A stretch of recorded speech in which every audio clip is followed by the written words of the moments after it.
now we know that Donald Trump and Mark Carney will have some sort of brief meeting in Washington, D.C. tomorrow on the sidelines of this FIFA World Cup draw. What's interesting, though, it's not going to be at the White House. That's according to the Prime Minister's office, but we don't have a location yet for where they're going to be meeting. Mark Carney not only going to have a conversation with President Donald Trump, will also be briefly chatting with Mexican President Claudia Sheinbaum while in the U.S. Capitol.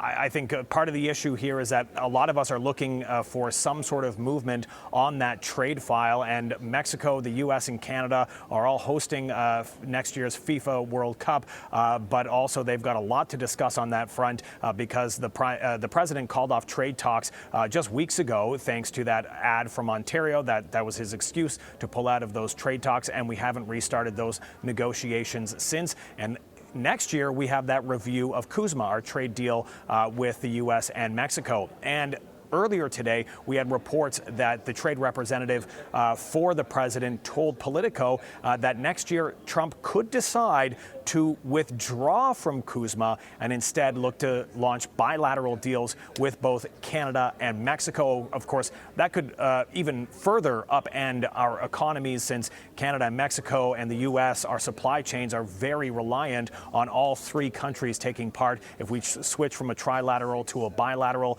that could have some major implications for our economy. So we'll have to wait and see what happens here. Of course, President Trump, a very unpredictable president. He's been keeping us on our toes on the trade front for some time. And in the meantime, the government says that it's focused on trying to make sure that we buffer our economy with supports for impacted industries, but as well as trying to diversify our trade markets beyond the U.S.